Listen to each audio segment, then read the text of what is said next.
환경을 지배하는 믿음, 환경을 지배하는 믿음이라는 제목으로 하나님 말씀 증거하도록 하겠습니다. 화면 띄워주세요. 세계적 인물은 어떻게 키워지는가? 이거 뭐 한 19년, 20년 된 책인 것 같은데 이 책 생각났습니다. 됐습니다. 흥미로운 책인데 빅터 고아츠리라는 부부예요, 부부. 부부가 이렇게 조사한, 서베이한 책이기도 한데요. 좋은 책입니다. 600명 정도 이렇게 특출난 위인들을 조사를 했더니 저는 이 결과가 좋아서 그래요. 500명 정도가 그 위인들입니다. 가정이 가난했고, 어떤 사람은 결손 가정이고, 어떤 사람은 부모가 학대했고, 또 부모가 알코올 중독자였고, 그 다음에 질병에 걸린 부모님이었고, 하여튼 한마디로 해서 좋지 않은 환경 가운데 놓여 있는 사람들, 그걸 예직을 쭉 들고 되게 많아요. 그 사람 위로가 되더라고. 이게 좋지 않은 환경에서 안 되는 것만은 아니구나. 환경을 뛰어넘는 능력이 있구나. 거기 계속 내용이 이렇습니다. 좋은 가정에서 성장한 위인은 단지 15%밖에 안 된다는 거예요. 그러니까 85%는 환경이 안 좋아도 인물은 나오려면 다 나온다는 것입니다. 그게 이 책의 핵심이에요. 그래서 환경 결정론, 요즘에는 그 총균세, 이 책이 너무 좋아가지고, 책 내용이 너무 좋아가지고, 제레미 다이아몬드, 환경 결정론에 다 끌려가는 것 같아. 얘네보다 정신건강이 안 좋아요. 그죠? 총균세. 그래서 환경 때문에 다 저렇게 된 거다. 지정학적인 결정론. 잠깐 이러는데, 그게 다 결정됐다 그러면 인간이 왜 존재합니까? 그죠? 반드시 그런 것만 아니죠. 뭐 이스라엘의 위치가 좋아요. 뭐 한국의 위치가 좋아요. 그거 아닌 예도 되게 많은 건데, 그걸 일반화시킨다는 것은 문제가 있는데, 총균세 주장에 반대되는 얘기. 그렇지만 책 그 비중으로 칠 때 좀 약하긴 약하네. 그래도 세계적 인물은 어떻게 키워지는가. 이게 되게 좋은 책이라고 생각을 합니다. 여기서 요셉 같은 사람 보세요. 환경이 뭐 좋았나? 최악의 환경에서도 인물이 되잖아요. 우리가 그걸 붙들어야 된다라는 것입니다. 그래서 내용은 지배당하는 사람 되지 말라는 거예요. 룰드, 지배당하지 말고 더 룰러, 지배하는 자가 되라. 근거가 어디에 있습니까? 하나님께서 우리를 창조하실 때 그렇게 창조하셨다는 거예요. 창세기 1장 28절 보니까 하나님이 사람을 창조하시고 난 다음에 복 주시고 그들에게 명령하기를 생육하고 번성하라, 땅에 충만하라, 땅을 정복하라, 다스리라. 이게 뭐예요? 더 룰러 되라 이거죠. 지배하라, 다스리라. 하나님께서 우리에게 그런 명령을 주셨다는 것입니다. 그래서 지배당하는 것, 이건 명령 불순종이고 지배하는 환경 때문에 끌려다니는 게 아니라 어떤 고난과 열악한 환경이라 할지라도 이겨낼 수 있는 하나님의 주신 명령을 다 붙드는 믿음의 종 되기를 바랍니다. 우리 자신 한번 점검해 보자고요. 내가 최근에 웃었던 일, 내가 최근에 울었던 일, 뭐 때문이에요? 환경 때문이라 그러면은 좀 문제가 있는 거죠. 내가 좀 잘못 살고 있구나. 이 환경적인 변화 때문에 내가 웃었고 환경적인 변화 때문에 울었다 그러면 이건 진짜 크리스찬의 모습은 아니죠. 내가 울고 웃는 내용들이 좀 영적인 것이 돼야 되고 어떤 믿음이 돼야 되고 하나님에 대한 명령 여부 뭐 이런 거 가지고 움직이게 될 때 그런 사람이 있냐 그러는데 있습니다. 있어요. 그게 믿음의 사람이라고요. 그래서 환경을 지배하는 믿음, 오늘 이 짧은 내용이지만 이 말씀을 가지고 살피기를 원합니다. 그리고 어떻게 하면 환경을 지배하는 믿음을 가질 것인가, 두 절이지만 세 가지로 정리할 수 있을 것 같아요. 첫 번째는 고난의 때에 기도하라는 것입니다. 13절에 나오죠. 너희 중에 고난 당하는 자가 있느냐? 그는 기도할 것이요. 이것이 환경을 지배하는 믿음의 첫 번째 조건이에요. 우리 인생 살다 보면 고난 있죠. 고난 당하는 자, 뭐 하라는 거예요? 고난에 짓눌리지 말고. 고난 당하면 우울해지고, 고난 당하면 눌리게 되고, 뭐 그러잖아요. 근데 고난 당하면 거의 반사적으로 기도하라는 거예요. 기도. 왜 그렇습니까? 고난 당할 때 기도하지 않으면 환경의 지배를 당한다는 것입니다. 환경의 지배를 당할 때 어떤 일이 벌어질까요? 불평하고, 뭐 원망하고, 뭐 주저앉게 되고, 당연히 그러겠죠. 이 환경의 영향에 지배당하지 말고 환경을 지배하라. 그런 메시지가 민수기예요. 하나님께서 광야 훈련 왜 시키셨어요? 민수기가 광야기라 그러죠. 광야기. 36장으로 되어 있는데 너무 재밌어. 원망, 불평, 그 단어가 36번 나와요. 그러니까 36장인데 장마다 한 번씩 나온다고 생각할 수 있죠. 얘네들은 맨날 원망해. 맨날 불평해. 그때 뭘 얘기를 하고 있어요? 하나님께서 뭐 여러 가지 있지만 고난이 올 때 기도하기를 원하시는 거잖아요. 근데 민수기 기도가 없어요. 그러니까 원망하지. 그러니까 기도하는 거는 뭐 오로지 뭐 모세밖에 없어. 기도를 안 해요. 기도할 때에 환경을 지배하는 자가 되는 거고 기도 없으면 원망불평 지배당하게 된다는 것입니다. 이때 민수기 사건을 평가한 게 바울 서신에 있죠. 고린도전서 10장인데 10절을 보시면 그 가운데 어떤 사람들이 원망하다가 멸망시키는 자에게 멸망하였나니 너희는 그들과 같이 원망하지 말라. 이게 어디 사건이에요? 민수기 사건. 민수기 보면 맨날 원망했다는 것입니다. 근데 여기 오리진이 나오죠. 원망하게 만드는 그 동기. 뿌리가 누구냐? 멸망시키는 자가 있다라는 거예요. 멸망시키는 자가 누구예요? 마귀지. 마귀가 뭐 귀신들 동원해가지고 우리를 원망시키게 만드는 거죠. 하나님이 멸망시키는 게 아니라는 거예요. 그러니까 마귀에게 속아서 원망하다가 망하더라. 그런 뜻입니다. 에베소서 4장 27절 마귀에게 틈을 주지 마라. 그 앞절에 뭐라 그랬어요? 언제 틈이라 그랬습니까? 분노. 분을 내어도 죄를 짓지 말고 해가 지도록 분을 품지 말고. 그래서 이렇게 보면 돼요. 크리스찬인데 자꾸만 화가 많아. 분노하고 하여튼 버럭대는 거 여러 번 본 사람이면 그건 꽝이에요. 그 인간은. 그건 하나님 앞에 쓰임받지 못합니다. 그건 마귀의 일꾼이고. 그러니까 결국 믿음의 성장이라는 게 뭔지 알아요? 분노하지 않는 거예요. 분노하더라도 죄로 가지 않고 분노하더라도 해가 지도록 넘어가지 않고. 그래서 제가 제일 좋은 처녀가 어떤 처녀라 그랬어요? 그냥 막 화를 내다가도 그 다음날 싹 잊어버리는 그런 멍텅구리 같은 처녀가 최고라니까. 행복하게 살 거예요. 근데 뭐 두고두고 뭐 기록해놓고 뭐 알람 설정해가지고 또 기억하고 그죠. 추석인데 뭐 3년 전 추석 얘기 또 하고 그 뭐 살면 뭐 결혼했으면 살아야 되겠지만 혹시 결혼 안 했으면 헤어지세요. 나사렛 예수 그리스도 이름 명하노니 헤어지라. 그죠. 그 불행해져 불행해져. 여자는 바뀌라. 그거 되게 중요한 거겠죠. 돌아가야겠죠. 그래서 고난 당할 때 무조건 기도하는 모습으로 가면 이길 수 있다는 것입니다. 기도는 분노를 잠재우죠. 기도하면서 분노하는 사람이 있어요. 여러분 화나면서 기도하는 사람 봤어요? 되게 기도할 때 눈물이 나오고 그죠? 가슴을 치면서 회개하는 그런 모습이 있겠죠. 고산 많이 당한 사람 뭐 자세한 건 모르지만 얼핏 드는 게 링컨 생각나네. 링컨은 어머니 돌아가셨고 계모를 듣도 계모가 참 좋은 분이죠. 그 내가 죽으면은 그 성경책을 엄마 삼아라 그랬던 게 친엄마가 아니라 계모거든. 근데 계모가 참 좋았어요. 계모도 돌아가셨어요. 그러니까 어렸을 때 어머니 2번 잃고 뭐 여러 가지 어려웠잖아요. 그리고 제 눈에는 링컨 잘생겼는데 뭐 백인들 눈에는 못생겼는가 봐 그게. 못생겨가지고 뭐 수염 길렀다며 괜찮게 생기지 않았어요? 근데 그 못생겼대 그게. 그래서 못생기고 정적 많고 고난이 얼마나 많아요. 뭐 대통령 되기도 힘들고 뭐 그런 건 있잖아. 뭐 몇 번 떨어지고 막판에 뭐 대통령 하나 붙고. 그래서 불굴의 사나이 그러면 링컨 아니에요. 뭐 그런 예화가 뭐 엄청나게 많은데 대통령 되고도 정적이 되게 많았죠. 근데 그거 이긴 게 뭐예요? 고난투성인데 평생이 백악관을 기도실로 만든 사람. 책 제목이에요. 기도했다는 얘기죠. 그러니까 딱 5장 13절 얘기가 똑같죠. 고난당하는 자가 있냐? 기도할 것이라. 이 말씀을 그들이 실천했던 게 누구예요? 링컨. 에이브라함 링컨. 이게 바로 뭐예요? 그 환경을 지배하는 믿음이죠. 그러니까 어떤 난관과 어려움이 있다 할지라도 뚫고 나가고 지배하는 사람이 되지 않았습니까? 이거 뭐 신약에 오면은 바울도 그랬네. 사도행전 16장에 우리가 잘 알다시피 뭐 원래 가고 싶어 갔나? 뭐 아시아 쪽으로 뭐 딴 데로 가고 싶었는데 성령께서 억지로 보낸 게 유럽이잖아요. 유럽 첫 번째 성이 빌립보인데 거기서 뭐 나쁜 짓 했나요? 그 점치는 여자 뭐 이렇게 귀신 들린 여자 고쳐주고 그랬다고 그 주인이 와가지고 내 소두권을 네가 끊었어. 그래서 감옥에 집어넣죠.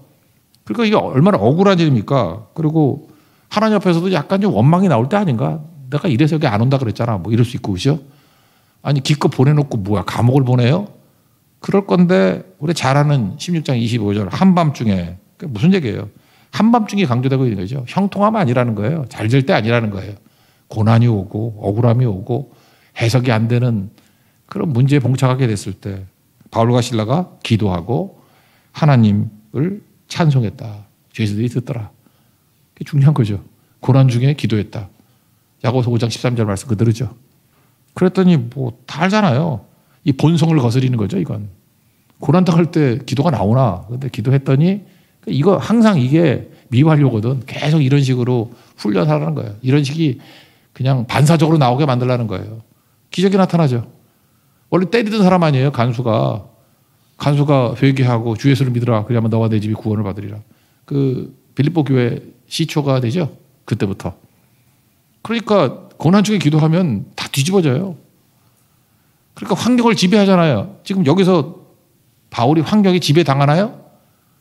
하나도 안 눌리잖아요. 원래 억울하고 뭐 감옥에 들어가고 뭐 착고에 채이고 뭐라 그러나 이거 얻어 터지고 아프니까 신음하고 뭐 그래서 이게 다 눌려야 되는데 밝게 영광 가운데 변화가 되잖아요. 고난 당하는 자가 있느냐? 기도할 것이다. 이거 맨날 성경만 읽고 뭐 성경이 있다 그러지 말고 우리 삶에서 이게 나와야겠죠. 그죠? 명절 가운데도 이렇게 고난 당할 일 있습니까? 고난까지 모르지만 열받는 일 되게 많겠지. 그때 기도하십시오. 그때마다 즉시 기도하게 되면 이게 또 변화가 돼요. 아, 사자굴에 들어가는 게 뭐 좋은 일인가? 그죠? 죽으라고 보냈는데 거기서 기도했더니 승진의 굴이 돼버렸잖아. 안 그래요? 쭉쭉 나가고. 그런 거겠죠. 우리 인생도 그래야 되나. 요셉도 마찬가지죠. 요셉도 뭐 기도하잖아요. 계속. 뭐 감옥에 들어가든 뭐 억울함 당하든. 그랬더니 영적 시각이 다 넓혀가지고 아, 하나님이 이끄시는 길이구나. 그래서 가더라는 것입니다. 이게 바로 뭐예요? 이게 됐던 저게 됐던 끝이 좋다. 그걸 합력선이라고 그러잖아요. 합력하여 선을 이루느니라. 끝나고 가시 부릅시다. 가시. 합력하여 선을 이루리로다. 이거예요. 그래서 환경에 지배당하지 않는 사람, 내 인생에 가시가 있다 할지라도 안 될 게 뭐가 있어. 다 잘 되더라. 끝이 좋더라. 이게 환경을 지배하는 믿음이라는 것입니다. 첫 번째, 고난 중에 기도하십시오. 그럼 환경을 지배하는 놀라운 믿음의 사람이 될 것입니다. 두 번째 내용은 그 하반절이죠. 환경을 지배하는 믿음 두 번째는 즐거울 때 찬송하라. 13절 하반절. 즐거워하는 자가 있느냐? 그는 찬송할 지니라. 참 이상한 게 뭐냐면 고난 중에 원망하고 고난 중에 불평하는 사람이 또 이렇게 잘 되잖아요. 그럼 즐거운 일이 생길 때 그럼 감사가 찬송할 것 같죠. 그때는 쾌락을 향해 나가고 딴 데가 있어요. 그러니까 고난을 지배하지 못하는 사람은요. 이게 어려운 환경을 지배하지 못하는 사람은 좋은 환경도 지배하지 못해요. 그러니까 꼭 엇박자야. 내가 너무 어려워서 이 꼴이래. 그 좋은 환경 되면 저 꼴이야. 둘 다 합치면 별 꼴이야. 그죠? 이 꼴, 저 꼴, 별 꼴이야, 진짜. 그러니까 둘 중에 아무거나 먼저 하나 잘해보세요. 그러니까 어떤 사람은 뭐 그럴 수도 있죠. 좋은 환경부터 주실 때가 있어. 좋은 환경을 주실 때 잘 다스리고 찬송하고 그러면은 그런 사람이 고난이 오면 또 기도하더라고. 참 묘해요. 고난이 올 때 기도하는 사람이 즐거운 일 생기면 찬송을 하더라고. 순서에 관계없어요. 그냥 뭐든지 하나 하면 돼. 지금 여러분 지금 디폴트의 상황이 어떻습니까? 고난입니까? 즐거울 때입니까? 즐거울 때면 찬송하십시오. 감사하십시오. 그럼 고난이 와도 기도하게 돼 있어요. 이겨요, 그 사람. 지금 현재 디폴트가 고난입니까? 기도하십시오. 그러면 즐거운 일 생기면 고난할 때 기도하는 사람이 되면 그거 하나님의 은혜잖아요. 우연이 아니잖아요. 당연한 거 아니잖아요. 그래서 찬송하고 감사한다고. 근데 그거 하나를 끊지를 못해. 그걸 못해가지고 맨날 저 상대편에 있는 거 쳐다보죠. 뭐 즐거운 일 생기면 내가 잘할 건데. 그렇지 않다는 것입니다. 있는 자리에서 충성 다하는 하나님 백성 되기를 바랍니다. 광야 훈련이 뭐죠? 광야 훈련은 그거죠. 고난당할 때 기도하는 거. 즐거울 때 찬송하는 거. 그거 못하잖아요. 그러니까 여기 고난당할 때 못하는 건 그래. 백보양보에서 이해한다고 합시다. 민수기에 보면 또 하나님이 즐거워할 때를 주실 때가 있거든요. 반석에서 물이 나오게 만들고 뭐 홍해가 갈라지게 만들고 그건 앞에 나오지만 하여튼간에 뭐 못 떠나오죠. 뭐 뱀에 물렸을 때 쳐다보면 뭐 낫게 되고 뭐 좋은 거 얼마나 많습니까? 뭐 메추라기가 오고 뭐 고기 질렸다가 아니 고기 지른 게 아니라 만나 질렸다 그러니까 고기 주고 좋은 일 되게 많잖아요. 그때 이놈들이 했던 일이 뭔지 알아요? 고린도전서 10장 7절 그 가운데 어떤 사람들과 같이 너희는 우상 숭배하는 자가 되지 말라. 기록된 바 내 백성이 앉아서 먹고 마시며 일어나서 뛰는 다음과 같도다. 그러니까 막 놀면서 음행 저지르고 그들 중에 음행하다가 하루에 2만 3천 명이 죽었다. 그러니까 바알보올 사건 얘기하는 거죠. 그들과 같이 음행하지 말자. 우리 요한계시록을 보면은 세상을 상징하는 바벨론의 특징을 두 단어로 얘기하죠. 음행과 사치. 음행은 뭐 이렇게 성적으로 부도덕한 그걸로만 묘사하는 게 아니고 음행에 대한 정의 이제 뭐 수백 번 했으니까 다 외우겠지. 하나님 없는 만족. 음행은 하나님 없는 만족이에요. 여기 보세요. 만족하는데 하나님이 없잖아. 그게 음행이라고 음행. 그럼 채워져야 안 채워져요. 인간은 크게 만든 존재이기 때문에 세상의 것들은 절대로 만족할 수 없어요. 그래서 더. 그게 사치라고. 사치로 채워지지 않아요. 그래서 사치로 나간 사람은 반드시 중독되게 돼 있어. 쇼핑 중독이 되든 뭔 중독이 되든 그래서 많이 가지면서도 허한 거예요. 그러니까 음행과 사치, 이게 세상의 특징이라는 것입니다. 그러니까 뭘 배워야 돼요? 모든 것들이 하나님께로부터 왔다라는 것을 깨달아야 되겠죠. 그럼 찬송하고 감사가 나오겠죠. 그래서 즐거울 때 찬송하는 거, 이거 어렵다고 생각하지 마시고 당장 시작하십시오. 저는 오늘 아침에 찬양 나의 한숨을 바꾸셨네. 그 앞에 가사가 와닿더라고. 고달픈 삶의 은혜도 무뎌지고. 은혜가 무뎌져요. 은혜가 무뎌지기 시작할 때부터 진짜 문제죠. 그러니까 헛된 것을 바라본다고. 그러니까 음행과 사치죠. 그래서 은혜를 놓치고 살았대요. 은혜를 잊고 사는 거죠. 그러니까 우리가 은혜를 안다 그러면 은혜에서 감사가 나오는 거고, 은혜를 안다 그러면 찬송이 나오는 거죠. 그러니까 즐거울 때 누가 준 거예요? 내 힘으로 됐다. 그러니까 그 꼴이라고. 하나님 주신 거잖아요. 그럼 찬송하게 되겠죠. 그러니까 하나님 주신 거라고. 그걸 잊지 말아야 된다는 것입니다. 사사기 사이클이 뭐예요? 얘네들에게 응답이 없었던 게 아니야. 먼저 개판치니까 1차 징계, 아프니까 부르짖음, 세 번째 하나님이 구원해 주심, 넷째 다시 죄지음. 이걸 사사기 사이클이라고 그러잖아요. 사사기 사이클이 멀리 있는 게 아니에요. 우리 일상 보통 사람들의 삶이라고. 맨날 이러고 살잖아, 이러고. 사사기에 뭐 소망이 있어요? 그러다 망했다지. 그러니까 중심이 세워져야 되겠죠. 중심이 무엇입니까? 뭐가 됐든 간에 환경을 지배하는 믿음이 되기 위해서는 하나님께서 우리에게 축복과 은혜와 즐거운 일을 주셨을 때 찬송하고 감사하십시오. 이건 그래서 무조건 연습하라고. 제가 뭐 이렇게 강조하는 목사 아닌 거 알죠? 어디 갔다 오면은 무조건 감사헌금부터 하세요. 내가 볼 때 훈련 중에 최고는 감사헌금 훈련인 것 같아. 감사헌금 하면은 돈이 아깝잖아. 그래서 살을 하나 배해주는 것 같은 걸 내주고 거기에 감사 기록을 하고 그러면요 아프기 때문에 진짜 감사해. 정말이에요. 뭐 푼돈 넣어가지고 하면은 감사가 안 나오는데 제가 그렇게 했다니까요. 제가 마음이 아플 때 아까울 때까지가 헌금이에요. 나 사실 뭐 5천 원 아깝지 않아. 나 솔직히 10,000원도 아깝지 않아. 저한테는 헌금 아니에요. 나 얼마나 얘기 안 할게. 내가 마음에 충격이 오는 액수가 있어. 손이 떨려. 그때부터 헌금이에요. 그건 소득 수준에 따라 틀려 사람마다. 저는 옛날하고 지금 좀 많이 달라졌어요. 정말이에요. 어떤 때는 막 피눈물이 날 정도로 할 때가 있어요. 너무 감사할 때는. 그게 제 신앙에 너무너무 유익했어요. 진짜 유익했다고. 아, 이래서 이게 헌금이구나. 헌금이 제사라는 게 이런 거구나. 그때 눈물이 흐르면서 감사가 나와요. 모든 것이 하나님의 은혜였습니다. 이게 나로부터 시작된 게 아닙니다. 하나님께서 주신 것입니다. 그러니까 교만이 깨지고 그런 더러운 것들, 뭐 모자란 것들 많지 않습니까? 그런 것들이 그래도 무너지게 되더라는 것입니다. 이게 되게 중요한 거겠죠. 하나님께로부터 왔다. 제가 최근에 하박국서를 다시 쭉 읽어보는데 하박국서가 3장밖에 안 돼 있잖아요. 근데 1장의 얘기는 뭐냐면 일단 하박국 선지자의 그 사역 시간을 봐야 돼요. 남쪽 유다가 망할 때 보면 16대 왕이 요시하고 그다음에 17, 18, 19, 20 그 4명이 아들 3명과 손자 하나잖아요. 그중에 이제 오래 즉위했던 게 여호야김 11년.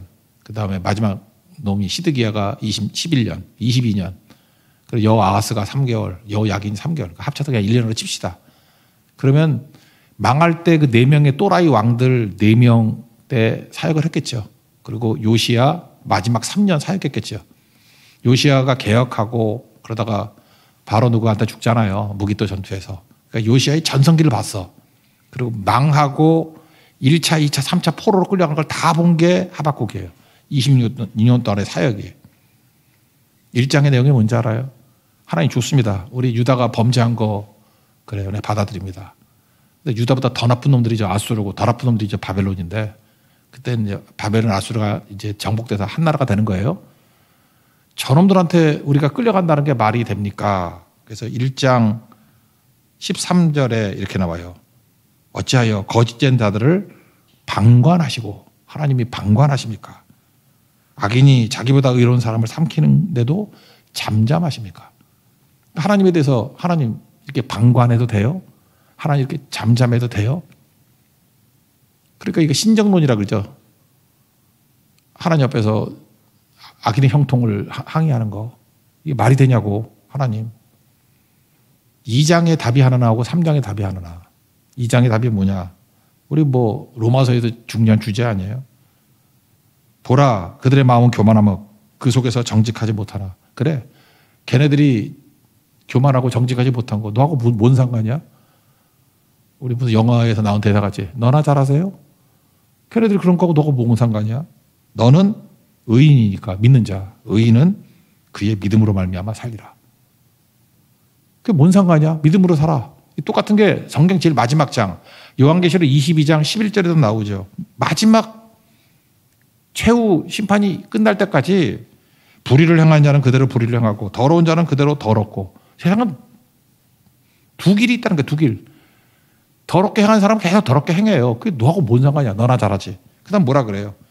의로운 자는 그대로 의를 행하고 거룩한 자는 그대로 거룩하게 하라. 우리 인생에는 두 개의 길이 있다는 거예요. 그냥 그 신경 쓰지 말고 네 길 가. 그게 믿음으로 사는 겁니다. 꼭 믿음으로 안 사는 사람들 보면 남 핑계대, 뭐 쟤는 뭐 어떻고 남 비난하고 뭐 비교하는 거잖아요, 자꾸만. 그래서 뭐 어쩌다는 거야. 믿음으로 살아 너나. 우리 다 그 얘기입니다. 믿음으로 살라고. 그리고 3장에 가서는 우리 유명한 찬양 있잖아요. 무화과나무 잎이 마르고. 거기 업고가 6개 나오잖아요. 업고. 뭐가 있어요? 18절 그 다음 절. 나는 여호와로 말미암아 즐거워하고요. 나의 구원의 하나님으로 인하여 기뻐하리로다. 하나님 있잖아요. 하나님. 그러니까 하나님 있잖아. 그러니까 믿음으로 살아. 너나 잘하세요. 그리고 없는 거 쳐다보지 말고 하나님만 쳐다보면 다 주시는 거야. 주 여호와는 나의 힘이시라. 이렇게 사는 거야. 나의 발을 사슴 같게 하사. 그 산양 있죠. 산양. 여기 사슴이 아니야 원래는. 산양이거든요. 이렇게 막 절벽에 뛰어다니는 애들 있잖아요. 어떻게 저렇게 붙어있나 하는 거. 그 유튜브 봐야 되게 많이 나와. 그렇게 뛰어다니게 한대요. 그러니까 어떤 불가능한 상황 속에서도 승리하게 만든다. 그런 뜻이겠죠. 이렇게 하는 비결이 어디 있습니까? 즐거워하는 자들은 이게 하나님께로 왔다는 것을 항상 깨닫고 찬송하고 감사하십시오. 이번 추석이 추수감사절 아니에요? 한국판 추수감사절. 무슨 일이든지 간에 하나님 앞에 감사하고 찬송하는 자가 될 때 환경을 지배하는 승리의 종이 될 것으로 확신합니다. 그런 은혜가 넘치기를 원합니다. 마지막 세 번째는 뭐 내일 연결해서 할 거니까 간단하게 할게요. 환경을 지배하는 믿음은 공동체 안에 머물러야 한다라는 것입니다. 그래서 14절 앞부분만 보면 너희 중에 병든 자가 있느냐? 교회 장로를 청할 것이요. 그러니까 교회와 함께 뚫고 나가면 이길 수 있다 그 얘기죠. 교회와 함께. 그러니까 공동체의 힘이 대단하다. 그런 거예요. 혼자 예배 드리려고 얼마나 힘들어요. 이번에 느꼈을걸. 이게 명절인데 뭐 명절 때 가정 예배 드리자 그랬더니 뭐 혼자밖에 없어. 혼자 드린 분도 있더라고. 되게 힘들다 그러더라고. 또 누구 하나 억지로 대다 놓고 5만 원 줄 테니까 예배 드리자 해서 둘이 드렸대. 그것도 힘들더래. 예배를 드리는데 5만 원 괜히 준다 그랬나 그러고. 그리고 가족이 있다 할지라도 뭐 4명, 5명밖에 더 돼. 그것도 힘들죠. 근데 예배가 제일 은혜롭고 쉬울 때가 언제예요? 함께 모였을 때. 그래서 함께 예배하고. 기도도 말할 것도 없죠. 기도도 뭐 혼자서 기도가 쉬워요? 함께 합심기도하면 되게 쉽잖아요. 합심기도할 때 능력도 나타나죠. 베드로가 옥에 갇혔을 때 사도행전 12장 온 성도가 합심해서 기도했더니 옥문이 열려버리잖아. 그죠? 그러니까 합심기도만큼 강력한 게 있어요. 그러니까 모일 때마다 기도하고 흩어지면 전도하고. 옛날 구호지만 그게 얼마나 중요한 거겠습니까? 전도서 4장 9절에 나오잖아. 두 사람이 한 사람보다 낫다. 그죠? 더 많은 상을 얻을 것이다. 그 다음에 뭐 여기 혼자 사는 사람 하겠죠. 혼자 누우면은 뭐 허전하다. 근데 두 사람이 함께 누우면은 따뜻하지 않냐? 혼자서 어떻게 따뜻하냐? 제 얘기 아니에요. 성경에 나온 얘기야. 전도 4장 11절. 한 사람이면 맨날 패한데, 근데 두 사람이면 맞설 수 있나니. 마귀의 싸움에서도 두 사람 이상 싸우면 맞설 수 있나니. 근데 그 다음에 재밌죠. 그죠? 세겹줄. 옛날에 삼겹줄인데. 삼겹줄을 왜 세겹줄로 바꿨지? 삼겹살 때문에 그러나? 예, 세겹줄은 쉽게 끊어지지 않는다. 왜 세겹줄이에요? 둘이라 얘기하면서. 예수님이 그 가운데 함께 하시는 거죠. 그래서 결혼도 세겹줄이에요. 신랑과 신부와 예수님. 세겹줄은 쉽게 끊어지지 않는다. 그게 능력이죠. 교회라 그럴 때 교회 개인이 아니죠. 유기체라 그러잖아요. 유기체. 유기체를 불렀다고. 함께 하면은 기도도 강력하고 예배도 강력하고 뭐 선교에 말할 것도 없죠. 난 여러분들 개개인으로 간다 그러면 말레이시아 선교를 하겠어 그거? 그 모든 기획들을? 근데 그냥 우리 뭐 하면 돼요? 시간 내고 그냥 선교비 내고 가서 충성만 하면 되죠. 그 열매 거두는 거 아니에요. 그 왜 그래요? 교회이기 때문에 가능한 거지. 개인이 짜가지고 그걸 어떻게 해? 그건 내가 볼 때 10분 1도 못 해 그거. 그러니까 공동체 함께 있을 때 환경을 지배하는 믿음이 될 수 있다는 것입니다. 공동체 떠나지 마십시오. 교회가 주는 놀라운 능력이 있다는 것입니다. 성경에 보면은 그래서 공동체이기 때문에 유기체이기 때문에 서로란 말이 50번 나와요. 컴퓨터 성경 오늘 아침에 찾아봤어. 50번 나와요. 서로 사랑, 서로 용납, 서로 우애, 서로 존경, 서로 신뢰, 서로 그죠? 서로 같이 할 때 능력이 나타나게 된다. 16절만 해도 서로 고백하라, 서로 기도하라 이게 나오잖아요. 서로 기도 이런 것도 되게 중요하죠. 서로 그럴 때 승리가 있습니다. 뭐 더 설명해야 되나요? 할 거 없죠. 두세 사람이 내 이름을 모인 곳에 함께하겠다. 그게 예수님 약속이잖아요. 그래서 환경에 지배당하는 the rule도 지배당하는 바보 천치 되지 말고 창세기 1장에서부터 명령 붙드십시오. 땅을 다스리라. the 룰러 되십시오. 지배하는 자 되십시오. 뭐 축구 시합에서도 보니까 뭐 그 어떤 바르셀로나 축구할 때 해설자가 그렇게 얘기하더라고. 그라운드를 지배하고 있습니다. 아, 너무 통쾌해. 그죠? 그거, 야, 창세기 1장을 순종하는 백성이구나. 바르셀로나, 내가 좋아하거든. 바르셀로나, 그라운드를 지배하고 있대. 근데 그 반대편에 그 팀 얘기 안 할게. 지배 당하고 있어요. 롤도 바보. 토트넘이었거든. 바보. 거기도 응원하는 팀이었는데. 그래서 명확한 거죠. 지배하십시오. 더 룰러 되십시오. 더 룰도 지배당하는 자 되지 말고. 주님 말씀으로 승리하는 하나님의 종 되기를 축원합니다. 자리에서 일어나겠습니다. 가시 찬양하겠습니다.